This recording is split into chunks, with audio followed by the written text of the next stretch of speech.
recording the webinar today, which we will email you following the presentation. And we will also be emailing you a quick survey to capture your feedback and experience in the webinar to continue to improve our learning series for arts facilities.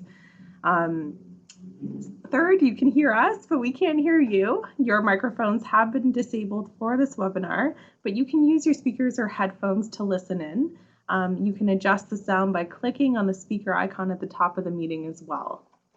And lastly, there will be a Q&A period at the end following both presentations. We ask that you just use the chat box in the bottom right of the meeting room to type in any questions, and we will get to as many as possible in the time that we have today. So introductions. My name is Alex Glass, and I'm the Program Manager at ArtsBuild Ontario. In case you have not heard of ArtsBuild, we are a nonprofit art service organization that provides tools, resources, and learning opportunities that help make Ontario's arts facilities more sustainable. Today, we are going to hear from Alexandra Badzak, who is the Director and CEO of the Ottawa Art Gallery, as well as Steve Solsky, who is the Executive Director at the First Ontario Performing Arts Centre. The agenda for the next hour will start with Alexandra, and then we'll follow with Steve's presentation. And each will be roughly about 20 to 25 minutes, and then we'll take some questions from participants. Again, type your questions in that chat box on the right. So now I'm going to turn things over to Alexandra to share her story about the Ottawa Art Gallery's current capital project. So over to you, Alexandra. Oops, sorry. Thanks so much. So for those of you who don't know me, I've been with the Ottawa Art Gallery for about 7 years. And every single year of that time has been dedicated to making the Ottawa Art Gallery expansion happen. So I was hired with the knowledge that this was a plan for the board of directors for my gallery, and it has been my super focus moving forward. But I thought I'd start with just a little bit of basic information about the Ottawa Art Gallery. We are one of the youngest art galleries in Canada, and much like other art galleries across Canada, the municipal art galleries across Canada, you know, our vision and our mandate is really to be there supporting regional arts practices within a larger national, international context. So our mandate and our vision is very similar to other, as I said, regional art galleries across Canada. Where we differ, however, is in the fact that we exist within the capital region of Canada. So we just happen to have this large beast called the National Art Gallery of Canada in the same city as us. Which means that it certainly affected the way that the OAG grew as an institution. For the longest time, the arts community in Ottawa was served by that national institution. And it wasn't really until the 50s and the 60s that there started to be the first grumblings from the arts community that that national institution was no longer focusing in on regional art practices or supporting them, and that they really did need their own national or regional institution.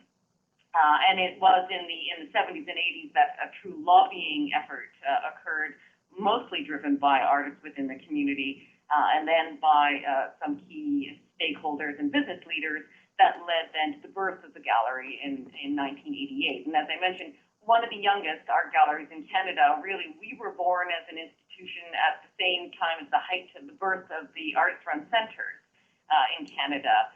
Which is quite different from the way that a lot of other regional art galleries were born, mostly in either around the First World War or in the 60s with Canada's last celebration and the monies that came through at that point in time. So we're very young, and we were essentially put into an arts institution called Arts Court as an anchor tenant, but with 25 other arts organizations. And so we didn't have a real pride of place there. We were very limited in terms of the spaces that we had. And so the shopping list of needs and wants were quite long. And really that is what has led us to an expansion project and the need to address so many great needs, mostly spatial needs, but also operational needs as well moving forward. I'm stopping on this last slide to build strong relationships and partners with the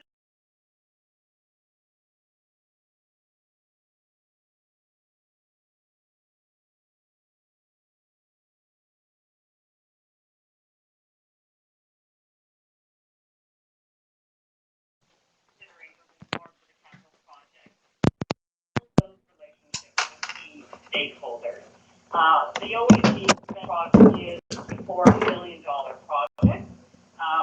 We're doing it within a larger three key public-private kind of build concept. The overall project is a $100 million project.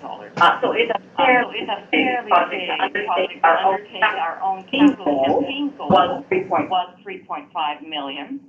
And I am pleased to say that we have surpassed that at $5.1 million at this stage. But as we move forward with the next set of slides, what you're seeing is the need for to emphasize relationship building and profile building during that key setting the stage period as you're raising the funds towards the capital project. It's not narcissistic or that I'm self-obsessed. But whoever wants to take on a project of the scale needs to consider exposure and proximity to, let's face it, the power within your community. It's very important. You as a leader, as well as your institution, is being scrutinized in light of all the other places that donor dollars could go to. So you're going to have to get used to smiling and broadcasting your success as you move forward. And sometimes that success has to include a connection to your core. So, I mean, yes, it's great that you're showing that you're connected to the mayor and to some key corporate partners, but at the same time, you want to be able to show that success, including artists. And so as much as we broadcasted a lot of those corporate donors, we also talked about donations of artwork by artists. And gave it as much weight and emphasis as those donor and individual donor dollars, corporate dollars. What we also felt was important in light of the context of being within the National Capital Region was to not step away from the fact that we've been somewhat overshadowed by the national institutions. In fact, let's embrace it at this moment. So we did a little mini social campaign not too long ago that included broadcasting and showing the support of our local and our national cultural leaders to our capital campaign. And we just felt that that was a really great little success story for us to showcase. I'm stopping on this slide right now just to indicate kind of the complex environment. I've spoken about it a little bit, but OAG's cultural ecosystem. So yes, we're a regional art gallery, much like the Art Gallery of Hamilton or Vancouver or Sudbury. Of course, we have a whole bunch of feeder institutions like the Artist Run Centers in town. We also have private galleries, and the city has galleries as well. And then, of course, we have a very strong university art gallery. And then, of course, we exist within that provincial concept around the Art Gallery of Ontario, Beaverbrook, leading, of course, to the National Gallery. As mentioned, what makes us unique is the fact, of course, that we sit in the same town as the National Gallery of Canada. I like to use the Art Gallery of Hamilton, because we look to them quite a bit as we were moving forward as an example, but also their own trajectory, I think, is very interesting. So they started in 1914 in a Carnegie library embedded within the library itself, along with a museum. So sort of like the OAG is right now with a whole bunch of other arts organizations. Then in 1952, they sort of formed their own gallery, had their own site. It was, I think, associated with the university and a botanical garden. And then in 1977, they finally got their own building, this great brutalist building that was made that then got the retrofit in 2005. And in light of our own trajectory, I think it's important to see that what Hamilton did in 100 years, the Ottawa Art Gallery is essentially attempting to do in about 30 years. So we're going from being embedded within a county courthouse now to occupying our own very modernist building that's about 5 times the size that we occupy in Arts Court. So how do we get there? Some of the research and design elements that were fundamental to us moving forward was firstly the need for a feasibility study. And I can't emphasize how important that was to us. Really to set the stage of the needs, to be that independent study that we could always refer to as verifying that our wish list wasn't just a wish list, but it was based in fact and based in deep research with our community. I will also say that we also did a gala in 2008, which was that first moment that we told the community, look, we're very serious about this thing, about moving forward with an expansion. We also gave a concept rendering at that time to the public so that they could start envisioning what the OAG expansion wanted to be. And more importantly, that gala gave us seed money to move forward with the initial stages of the expansion project. And so we did a lot of work. As you can see, it took a long time for us to get to where we are right now in 2017, which, you know, if all goes well, we're opening in the fall. There were a lot of steps. And what was really fundamental, I'm going to ask maybe to go back to the slide beforehand.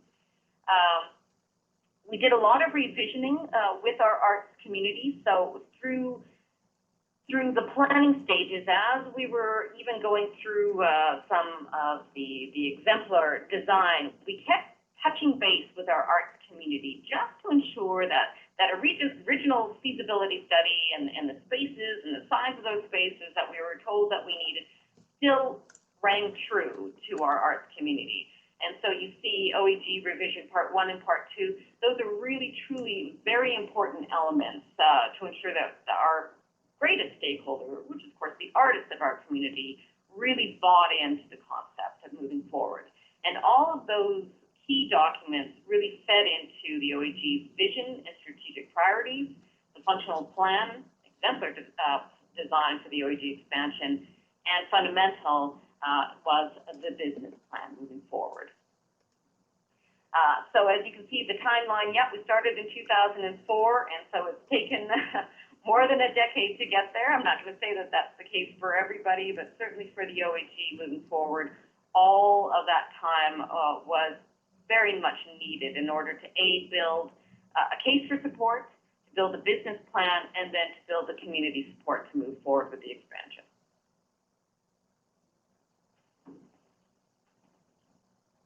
These are just some of the renderings of what our space is going to look like. We are still in construction, and as I mentioned, we are planning to open in the fall. I'm a big believer in strategic priorities because I think they are the one document that can truly focus an organization and keep people on that plan.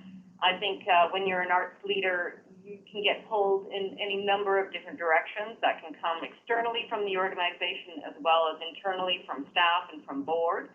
And I think if you have a strong, succinct strategic plan, you're able to really keep coming back to that in terms of your operational plan in order to really focus your resources on moving it forward. And I was very pleased when I came on board with the gallery that we had a very strong strategic plan that was very much focused in on building key strategic relationships as well as moving the concept for the design of the gallery forward. We now sit within a group of strategic priorities in 2014 and to 2018 that is focused now on what that OAG wants to look like, the OAG expansion wants to look like operating.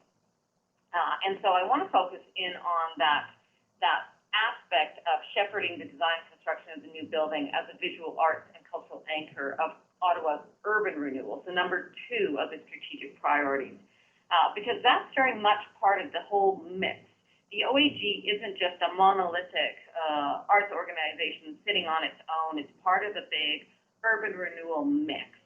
So not only do we have some P3 partners, which I'll get into in a bit, we're also part of the renewal of the downtown core of Ottawa, and that has been a really big part. So we've seen our big shopping center go through a huge facelift, and that sits right next door to us. We're also seeing the National Gallery, the National Arts Center go through a major expansion, and they sit in proximity to us. The city is also building a light rail transit system, which will be operational in 2018. So that's a very important key aspect to the downtown core and where we're going to sit with our expansion. And that leads us to, I think, this P3 concept. I think a lot of people are talking about P3, public-private partnerships, as a way to move arts projects forward, whether it's a performing arts center like, say, TIFF or Sony Center or our own.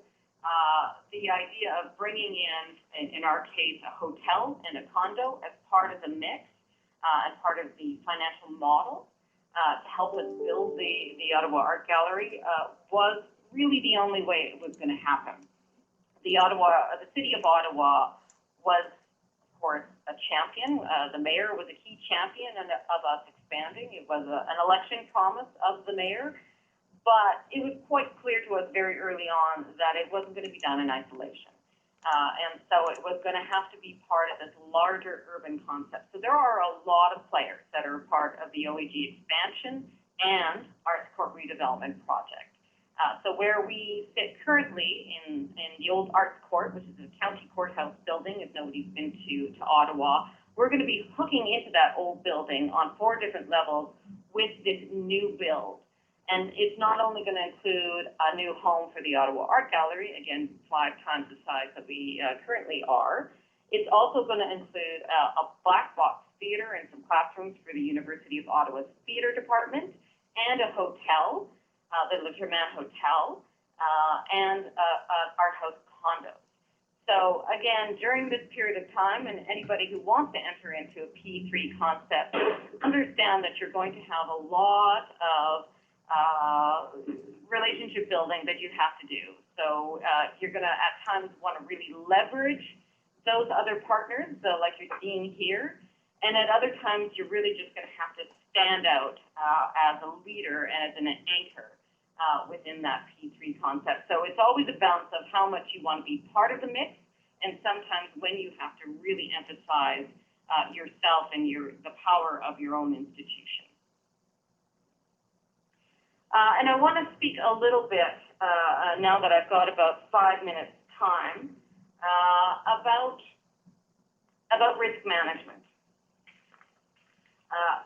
I think as any institutional leader moving forward with a capital project, what you see often in the news is success. What you don't often hear about is the need to manage fear. And what you're seeing right now is myself and my board sitting on celebrating on the site as we're breaking ground on the new building. But managing the fear primarily internally from your board as to what are those unknowns? Have we thought of this? Are we going to be able to do that?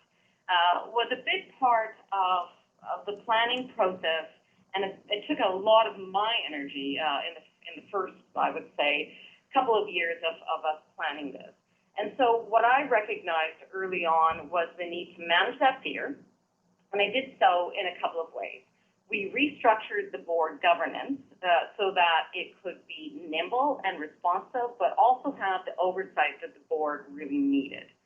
And that was very important. We knew that we had to move into a lot of decision-making. We were going to have to make those decisions quickly, but we also understood that we needed the board to have oversight of it. So we went away from a whole bunch of standing committees and operated on a governance level more in ad hoc committee structures that had short-term goals that would allow us to make decisions quickly, but also have board oversight.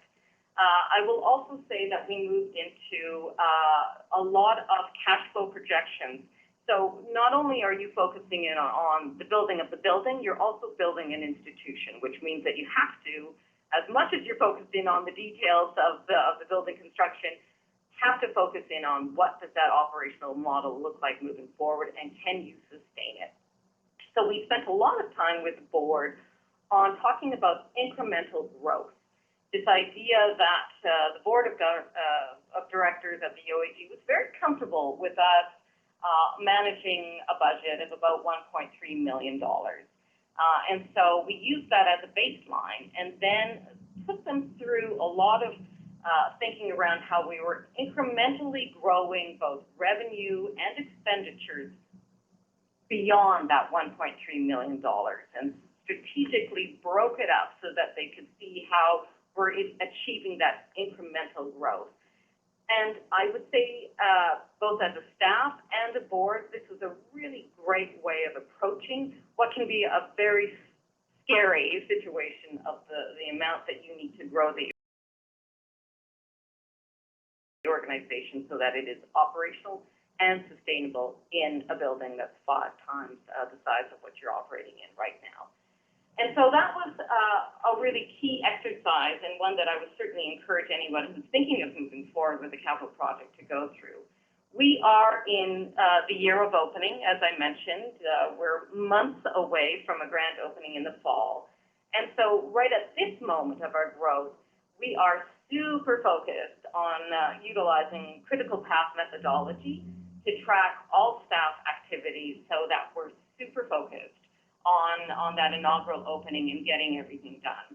And so we have a software that we're all using currently, staff, and it's allowing us really to see what other people, what other staff are focused in on, what their priorities are. We can track to the opening inaugural event, and then we're also going to be able to see, you know, we're maxing out here, or we're not going to be able to get to that piece right now, and allows us to, as a group, go through priority setting in order to ensure that we can make it on time for our grand opening. So again, that is something, as you're heading towards that D-Day of opening within that final year of operations, that's something that you may want to adopt. It has been an exhausting and extremely rewarding experience. We're not quite there yet, but we're getting very, very close. And so I'm very pleased to kind of talk through this and answer any questions that people might have. I'm also very excited to hear about Steve and his project, because of course he's on the other side of it. So thank you so much for your time, and I think I'll close it there. Thanks, Alexandra. That was awesome. We certainly learned a lot from what you're going through, and very excited to see you open in just a few months. Very, very exciting. Now we'll switch gears and move on to Steve Solsky, who is going to tell us, like you said, Alexandra, he's on the other side. So he's going to tell us a bit about life before and after the completion of what is now the First Ontario Performing Arts Centre. Over to you, Steve. Thank you very much. And yeah, an excellent presentation from Ottawa. Thank you. It reminded me so much of where I was just about 18 months ago. And I'm feeling your pain, and I'm keeping my fingers crossed that you do get open in the fall. In St. Catharines, we're a brand new organization with a brand new building. And I'm going to talk a little bit about how we came to be, what we built, and some of our successes over the first year. First of all, we built the Performing Arts Centre as a revitalization project in our downtown. Brock University was really the catalyst of all of this. There was a donor up at Brock University that made a huge donation to the school. And for that donation, she wanted to see the university come into the urban core of the city. And that led to the university approaching the city in regards to a partnership and use of some lands that were around an old factory that was in the downtown. So that was really the impetus of getting this project going. I don't think the city of St. Catharines would have ever decided on their own to do this, and if it wasn't for that gift that went from a philanthropist to the university, it may never have happened. But because of the need to revitalize the downtown, we were mandated right out of the gate to be opened every night, pretty much, to be a catalyst for bringing people into the downtown and allowing the downtown to basically prosper from the activity. Well, we were only one of three major infrastructure projects that were occurring in one block in the downtown. One of them being obviously the Performing Arts Center, the other one being the repurpose of an old haircloth factory by the university. And the third one that came along late in the process was a spectator facility, AKA hockey rink. But they were able to move that project along a little bit faster by calling it a spectator facility and fitting in with the rest of the infrastructure. But the building was built specifically for our junior A hockey team, the Niagara Ice Dogs, and it has been an amazing complement to the other two major infrastructure projects that were built. And we've had an immediate impact on the downtown and an immediate impact on the community as soon as we opened. And our success is affecting change in the downtown. This is just a picture of the site, basically looking up from the valley. We're up on a hill of the valley lands of St. Catharines. What you see up on the right of that slide is the open parking lot that we're built on. What you see in the middle or just to the left of it is the old haircloth factory that the university repurposed. And then just to the right out of the frame of this picture would be where the Meridian Center ended up being built. I love this picture because this is an old circa 1915 of downtown St. Catharines when it was bustling. As you can see, streetcars were in existence at that time. A huge center of retail and commerce, and obviously the center of our region in regards to that. And I've put a little photo in there that shows the exact same picture when we were under construction and how it now looks as we look down this part of the street. Our building's obviously fully built. So this is just a site plan that overlooks the three projects and really how close these three projects are. On the right of the frame is the Performing Arts Center, which is built right on the old historic Main Street, St. Paul and Carlisle. But we are up at the top of the hill, and as I said, this was a valley land of the old Welland Canal. And down below the Performing Arts Center is where the haircloth building being repurposed by Brock University, and as I said, the Spectator Arena, the Meridian Center. You'll notice that there's two walkways connecting the Meridian Spectator Arena to our main street. And although this is down in the valley, this is how we got to get the Spectator facility to be onto the main street with these large walkways that bring you into the top of the venue, and then you walk down into the center. Here's a picture circa 1919 of the old Welland Canal, and you can see exactly how it used to flow through the downtown of St. Catharines. This is now a highway. It's now Highway 406. You can see the haircloth building just popping up from the trees there, and our site obviously just up above that. And the Meridian Center is basically built right on where the bank, or where this canal used to bend. So building a Performing Arts Center, basically we were building 4 performing arts venues under one roof. The reason for 4 was our partnership with Brock University. Brock University needed a recital hall for their School of Music, and they needed a lecture facility. So the city agreed as part of its contribution that it would build the Recital Hall, our Recital Hall, and would build a lecture facility that we would second as a film venue. So the total project being $60 million, $50 million for the project itself and $6 million for the land. The city was able to get equal funding from the province and the government of Canada. So thank you, all you people of Ontario and Canada, for the help in building our Arts Center. We appreciate it. But again, without that funding, we never would have built it. The city could not afford a $60 million Arts Center. They could barely afford the 24 that they had to pony up for this project. But they had a reserve fund that they were able to tap into.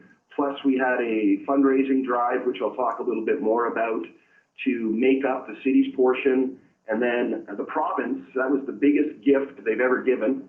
grant they've ever given to a performing arts center outside of Toronto. And it was really the province that guilted the feds into giving the money as well. So it was a local MPP that worked really, really hard to help not only the university and the city get that money, but they also helped get the federal government to come to the table with major infrastructure money as well. As I said, the partnership between Brock and the city, the Marilyn I. Walker, which is the lady that donated all of that money, School of Fine and Performing Arts, she donated 15 million to the university. And they named the school after her, the Marilyn I. Walker School of Fine and Performing Arts, and that has repurposed the old factory in the downtown.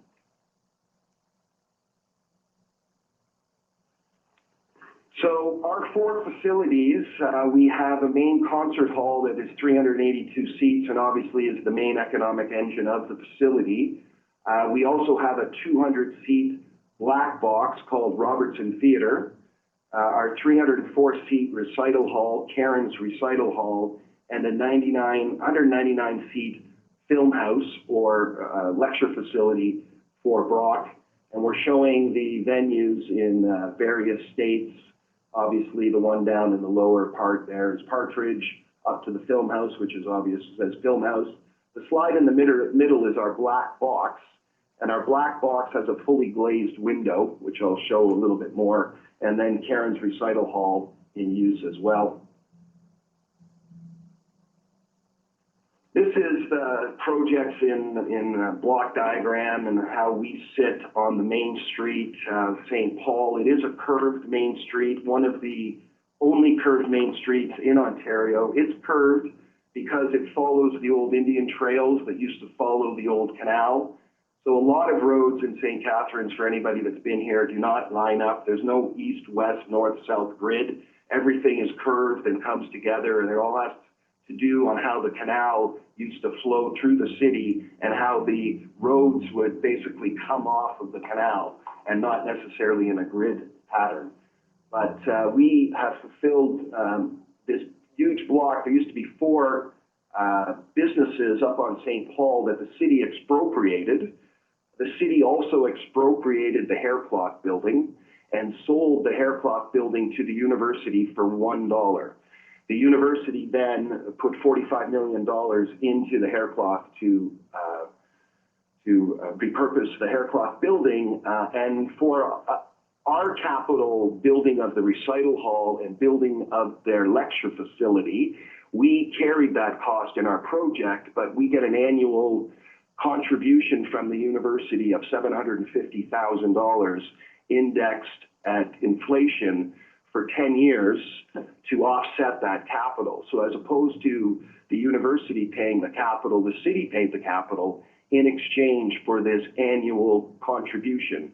And that contribution goes right to the bottom line of the Performing Arts Center to help us operate on an annual basis. So that total investment itself was over $150 million, with the Meridian Center coming in at roughly 50, the haircloth building coming in at roughly 45, and our building coming in at 60. We basically total investment in that corridor there of $150 million. But outside of that, the city also made some other investments throughout the time that we've been building this. So there's a new parking garage that's been built that is off-site of the Performing Arts Center, and we did that on purpose because we didn't want the Art Center to become a destination unto itself. We wanted the downtown to be the destination, so people would come into the parking garage in the downtown and then have to move through the downtown to get to the Performing Arts Center. So there's no on-site parking at the Performing Arts Center. I believe in that strongly. My last Performing Arts Center was the Rose Theatre in Brampton, and we did have on-site parking, and we found a lot of times people would just leave their coats in their car, come up to the venue, see a show, go back down to their cars, and off they would go. And the downtown didn't necessarily benefit as much as what we're seeing in St. Catharines with the parking off-site from the venue. Also, as I said, the $50 million spectator facility, Brock University. The region is also replacing an old bridge that is over 100 years old. So there's almost a $100 million bridge replacement happening just down the street from us. So in total, almost $250 million has gone into downtown St. Catharines. Our expectation was that we would have over 400 performing arts events annually, that we would at least have 200 screenings, that we'd see the Brock University, about 250 students using our venue by day. The agreement that I have with Brock University, I'll talk a little bit about that in a slide coming down, I won't jump ahead. We do have 23 full-time staff. We have approximately 70 part-time staff and well over 100 dedicated volunteers that so far have contributed about 8,200 hours to the facility, obviously at no cost. We are open 7 days a week, pretty much for 48 weeks a year. We're a very, very busy center. So, first of all, the economic impact the center is to have is $17 million to the region. There's a kind of way of measuring that. That was measured specifically through the Ontario Economic Development website. They have a formula that you can plug in your numbers. And that has just more to do with what people are spending when they're coming to the venue. It includes the staff that's been created here and what they do and how they spend money and the people that come to the venue. There is an anticipation of 300 spin-off jobs because of the center being built. So all of that plays into what the economic spin-off is. The Performing Arts Center really plays a role in building St. Catharines' reputation as an attractive place to live and work. We're kind of the forgotten place in the Greater Toronto area. That is changing now as we have revitalized the area. We're seeing more people moving into St. Catharines. St. Catharines' growth rate over the last 30 years was about 1.7%. And in the last 3 years, we've seen that growth happen. So we've basically grown St. Catharines in the last 3 years as much as they did in the last 30.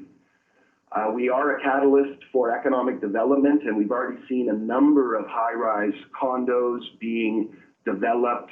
We've seen a number of businesses that I'll talk a little bit about.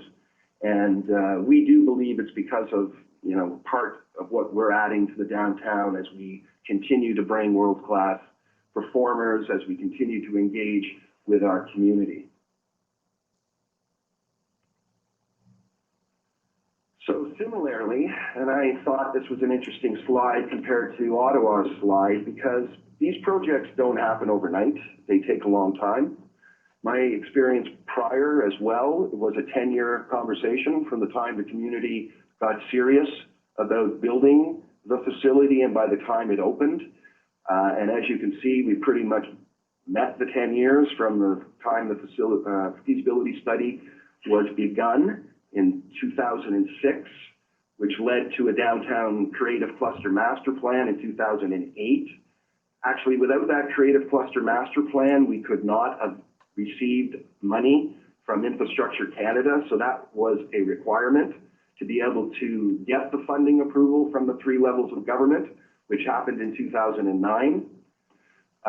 St. Catharines formed a user group committee, unlike Ottawa, which was an existing organization. This was a new organization. So they brought together the anticipated users of the facility to create what they called the user group committee. And that user group committee was tasked with hiring the architect, developing the program for each one of the performance venues. They brought me in 2011, anticipating a 3-year window for the executive director to get the venue ready to be opened.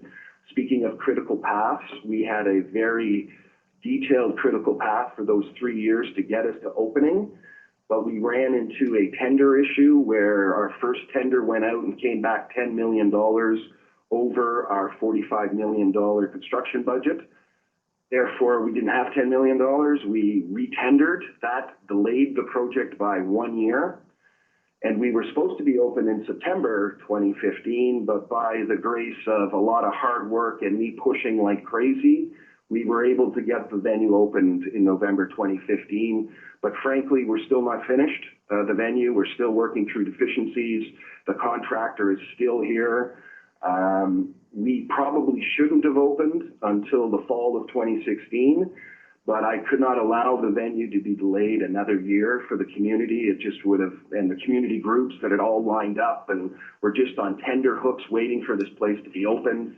So we took a bit of a hit as staff, because as we opened with basically a big empty box, and we had to fill it every day. We wanted to do something because the equipment and the infrastructure wasn't quite ready.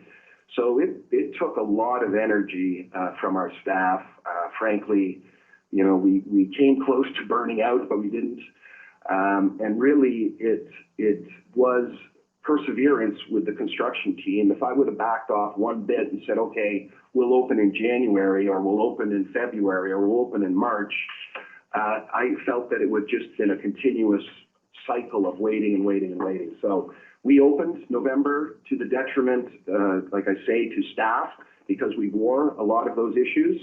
And we had to basically work through a lot of trust with some of our groups, because they came in here expecting something and we were only able to deliver. We've gone well beyond that now. We're operating a fully functioning world-class facility, but obviously when you're given just a plain box, it was like we had to go out in the field every day and set up to do a show to be able to make it happen. So, First Ontario Credit Union gave us $3 million to name the venue for 25 years. They paying us over 3, but their naming rights are for 25. It was an interesting conversation with the credit union. When we first had this conversation, they wanted to pay over 25 years, but when I explained to them that I would have to go out and get a loan for 25 years to cover their donation over 25 years, they determined that they would give the money in 3 years. They're a financial institution. Why would we have to go borrow money from a financial institution to basically be able to give this naming right to a financial institution? So we were blessed in that regard, because the Meridian Center didn't necessarily get that, and they are paying over 25 years. So as a management of that fund and how you're bringing in capital to support a project that's already built over 25 years is always a challenge when you don't have the capital in the bank. But we were lucky enough to get a very good partner. We're very happy with the name, obviously First Ontario. I keep saying that you come across the bridge in Buffalo along the QEW, and we're the First Ontario Performing Arts Center that you list, or you hit rather. Yeah, I can hear you all laughing. Anyway, the Arts Live Here is kind of our motto, bringing the arts together at the First Ontario Performing Arts Center. This is our, our nice snowy shot, streetscape. I know we haven't had much of a winter this year, but we did catch this picture when we got a little bit of snow. This is looking up at the venue from basically down in the ravine, or down into the banks of the canal, and we're looking from the Haircloth building literally. Up on the right is the main performing arts 782-seater Cartridge Hall. In the middle is our black box. Underneath our black box is where the film venue is, so there's an amazing acoustic treatment between those two venues. And then just to the left, you can kind of see the Recital Hall. So that's how we were able to get these 4 venues onto this site. The black box is a 3-sided black box, and then we have this amazing glazed window that looks over our valley lands that we can black out, certainly, and make it a true black box, but gives us so much flexibility in the room when we open up that glazed window. And what that means, even from a performance standpoint, we've done some amazing performances against the backdrop of the valley. And what's really exciting is when you're across the valley and you look towards the art center, when that glazed window is opened, it looks like the performance is kind of floating in air. So it really gives an amazing presence of the venue right across the city. Steve, I'm just giving you like a 5-minute warning here. Okay, I'm getting there. So bustling cultural activities obviously is what we're trying to be. We believe that we are driven by the collective capacity of our staff. It's the whole team that brings this organization together. We have an amazing staff here that are dedicated and don't understand what failure really means, I don't think. And I think that's attributed to how we got through this year. We want to be deeply rooted in the region. Obviously, we need to be part of this community for people to appreciate that.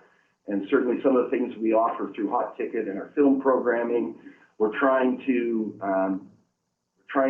get accessible to everyone.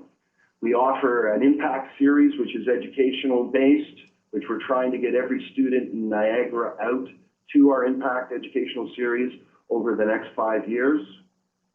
We also offer a Hot Ticket, which is our presentation series, as well as renting. This is a really nice, our graphic designer did a nice sort of streetscape, trying to bring back that history of the hustle and bustle of the downtown with us as the beacon at the end of the street. Just our programming, basically what we lined up for this year. Our Filmhouse, what I wanted to mention about this is we're licensed, fully licensed, as is all of the venue. And we're looking at the Filmhouse as a market unto itself. We're not looking at it as add-on to our performing arts activity. The Filmhouse, we see film goers as a market specifically to film, although there is crossover, obviously, but we're not trying to offer it as just part of the Performing Arts Center. We're offering it as the Filmhouse itself. So just some quick numbers. Cartridge Hall, we were projected to do 138 events out of the gate. We did 163. Karen's Recital Hall, we were projected to do 50, and we did 214. This became one of those unfettered venues that nobody in the community really had a stake in. So it was empty, really, and we were able to fill it. We had the Norm Foster Festival, Norm Foster, Canadian playwright, that was going to be in our black box, but determined that they wanted to move into the Recital Hall, and is why we basically see the variance between the two venues. The black box itself, we were projected to do 235 dates, but we only did 131, and that's because our summer festival moved over. Here is one of those performances I'm talking about in front of the glazed window, and the slide on the right shows us in more of a gala setting, reception setting with the black window blacked out with our blinds. Another look at how we can turn our black box into something really special. This is one of our donor events, and most of the pictures that you see here are our major donors that help support our capital campaign. The Filmhouse, we did 380 screenings. We projected 177. Actually, we're going to do 500 screenings this year. It is a very low ticket at $7 to get into our Filmhouse, so we see it as an excellent way of engaging the community. And quickly, our social media numbers. You know, we've done some amazing, with almost 2 million hits on our website, but, you know, most importantly, and why I show this, is that 13% of our web traffic is from Toronto. It's a big deal in St. Catharines when we start drawing attention from Toronto and patrons from Toronto. We've had an amazing impact on the downtown, 40 new businesses, $200 million in private sector investment. As I've said before, $17 million in economic spin-off. We were open for 336 days and had 100,000 tickets sold. So with total, we were projected to do 600 events. Last year we did 880, and this year we're projecting close to 1,000 events with our film screenings. It happens by engaging the community, and these are some of the community partners that we've engaged. We don't have a rental transaction relationship with anybody. If we had just a rental transaction relationship, we would never be able to have this many events. So we're working with all of these groups, trying to find ways of getting them into the venue.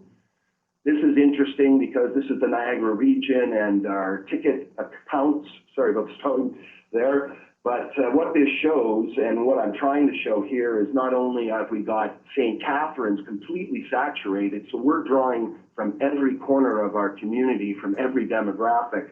We're also drawing from every major city in Niagara and fully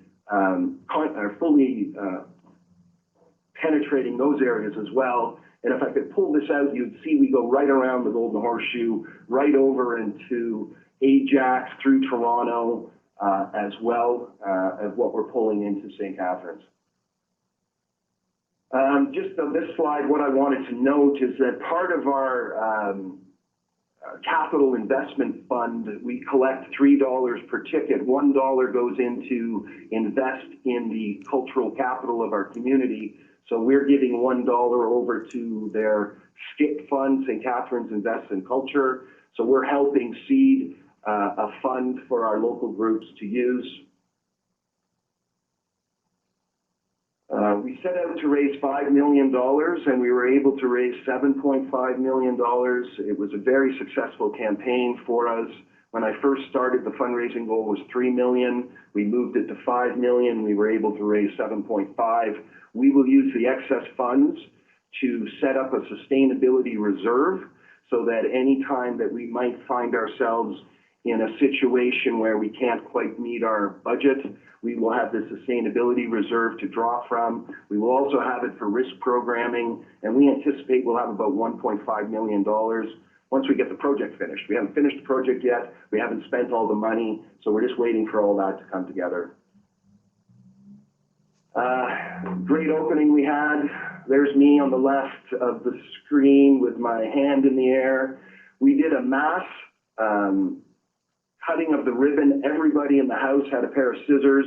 We wound the ribbon through every row of the house. So when we cut the ribbon, the whole community was involved. You talk about partners, there's our federal and provincial representation, our fundraising chair, our First Ontario rep, our mayors, our provincial parliaments, councillors, all of the major players that made the center come together are on stage there. And this is my final slide. We did an opening where we had 500 choir members in the building, and we kind of did a choir day where we had them performing in all venues, but then we brought them together for a grand finale, and we put them in the orchestra section, so the choir is actually singing from the orchestra section, and we surrounded them with the audience on stage. We put some risers, and as you can see, them sitting in Cartridge Hall. So we believe that we play a huge role, obviously, in not only the revitalization of the downtown, but for the health and our identity as a community. And certainly we know that we're having a huge impact on the economy, and we're creating jobs, which is super important. I think that's it. I kind of a little bit over my time, but that's par for the course. That's awesome, Steve. Thank you so much. I think everyone, we're getting great feedback. Someone said break a leg too. So people enjoyed your presentation, and as well as yours, Alexandra, same thing. So I think now we have some time for some questions. Now a reminder to everyone, if you want to ask a question to Alexandra or Steve, just to type it in that chat box on the right. We already have some, which is fantastic. I'll move to my question slide. So I guess we'll get started with, let's just go back up here. Dimitra asked initially to Alexandra, would love to know what software you used to create your critical path. Right. Hi, Dimitra. We use Teamgantt. After a lot of research, we figured that one was one of the best, sort of easiest software to use. It's about $475 for 5 users, and then $177 for each additional user. So each manager of each department is a user, and everybody can sort of see what everybody else is doing, and then we use that at manager meeting and all staff meetings, again, to really track to that opening date. And then I think this question is also for you, Alexandra, because it came in right after your presentation. Kathy's just asking, were your fundraising efforts internal, or did you hire a firm to do it? It's a really great question to ask, I have to say. Certainly, as the buzz was out there that the OAG was expanding, we got a lot of fundraising companies coming to us, telling us how much we needed them. And we explored it and took our time. And in the end, and I'm not saying this is for everybody, but in the end, what we decided to do was hire a fundraising coach, which helped us just sort of know how to pace a campaign, how to build a case for support, practice on the pitch aspect of it. But ultimately, we decided that we were going to spend the time and money on building the capacity internally. So the majority of the fundraising efforts happened between myself, the board chair, and the campaign manager that we hired, and now have as a permanent staff member. Thank you. The next question is from Emily Trache, who is tuning in from Sudbury. Hi, Emily. She has a question that could be answered by either speaker or both. So whomever of you would like to, maybe Steve. Let's get Steve. Can you let us know if you recruited or were required to have politicians sit on your board of directors? I'm also curious to know how you managed cash flow in the earlier years when many public funders require that all capital project funding must be confirmed before releasing their share. First of all, the cash flow was managed. We had a specific person who would manage the cash flow, and we, yes, had to have our money in place as well. And then what we would do is we would fill in a claim every time we would spend money, and we would send the bills to our funders, and then they would give us the money back, basically. So we were floating the money, and then they were giving us back the money, and that was all managed by one specific person that had an accounting background to ensure that that was looked after and we didn't miss any payments, and we got our 18. The nice thing about it was we could spend their 36 before we even started to really get into ours, so we could keep our fund growing interest while we spent the other money, so that helped the project out a little bit as well. What was the second part of the question, or the first part of the question, sorry? Curious to know how you managed cash flow. Oh no, the first part, I guess. Nope. Yeah. Politicians. Okay, so if she was politicians are super, super, super important because they make decisions. So you have to engage the politicians. You need champions. The mayor of this community was the champion. It sounds like in Ottawa the same. You need a champion on the political front to be able to move this through. So I think they're super important. We haven't set up a board yet. We're setting up a board this fall. We opened as a municipal facility, and we're transitioning to a board, and there will be 2 city councilors that will sit on a board of 9. And our hope is that they will be champions of the Arts Centre to City Council, and then when we have needs of the city, they will be able to advocate on our behalf. Great. Our next question is from Elizabeth. This one's for you, Steve. First off, congratulations on your success. It sounds like you've really made an impact in the arts and the community. Bravo. A question regarding naming the venue. Do you know if, in the case of city facilities, are the naming policies the same for art spaces and for other recreational spaces? What, if anything, was the reaction of the arts community to the sale of naming rights to the St. Catharines facility and others? And do you find the community refers to the First Ontario Performing Arts Centre as the full name, or is it often just called the PAC? Well, first of all, when we set upon this project, there was a decree by the community that not $1 of taxpayer dollars will go into that art center. They screamed it from the rooftops. Go ahead, build it, but not with one dime of taxpayers' dollars. So they knew that we had to go out then and raise money, and they knew that going out and raise money meant that you had to name certain portions of the building. So I think the community's expectation out of the gate was we were going to name the facility to bring in money to offset the cost, since not one dime of taxpayers' dollars would go towards this. So there was no outcry, there was nothing but celebration when we did it, but we were a new entity. Naming an entity that's already been named might be a different challenge, but we found that there was no resistance. In regards to policy, that was my role when I came in. Cities aren't into, well, St. Catharines at the time wasn't necessarily into naming their venues. I think they're more and more into it now than they were then. So there were no naming policies, there were no procedures. That's what I had to bring to the table. I brought a consultant in to help me. We set out a plan that we went to City Council and got approval for, and they knew then, the community knew exactly what we were trying to do. Great. And then we have a final question here, which I think... Just one thing though, yes, it's called the PAC, actually, which drives me insane. It's also called the faux PAC, which drives me even more insane. I call it the PAC, that's Performing Arts Center PAC, but for some reason this community is hunkered down on PAC. I've actually got a couple of emails from First Ontario Credit Union asking if I can't change that somehow. And we do everything we can in all of our communications to say First Ontario Performing Arts Center, but unfortunately we are known as the PAC. Got it. And I totally call you faux PAC in my head. So I'm so sorry. And just one more question, because that looks like all we have. How do you calculate the economic impact? That was the question that was raised by a few people.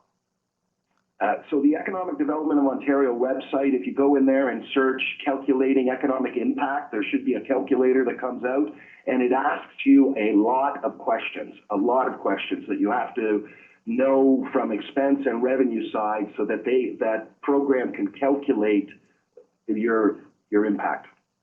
And sorry, I see one from Terry Barna. Did the Foster Festival help drive the development, or did the development help attract the Foster Festival? The development helped attract the Foster Festival. They chose St. Catharines. They could have chosen any place in Canada. They chose St. Catharines because of this development. Great. Okay, so I think that's it for questions. I have posted here more information, so you can contact Alexandra and Steve if you have any outstanding that we weren't able to get to during this presentation. They've both given permission to share their contact info. I'm also going to share the resources that Steve mentioned for calculating economic impact, as well as the NAT software that Alexandra has mentioned, so you'll have that there. And also just a reminder that we will be emailing you the recording of today's webinar, as well as the survey, which please complete because it helps us continue to serve and the needs of our arts facilities. Again, thank you, Alexandra and Steve, so much for your great presentations. It was wonderful hearing from both of you. Really great case studies and very exciting projects. And lastly, ArtsBuild recognizes the support of our funders from the Department of Canadian Heritage, the Ontario Trillium Foundation, and the Ontario Arts Council. We invite everyone to join us for our next upcoming webinar, which is on March 29th. It's Space Management 101, Keys to Success, and it'll be at 12 o'clock, so we'll include that information as well for you. Thanks, everyone, and have a great afternoon. Thank you. Thanks.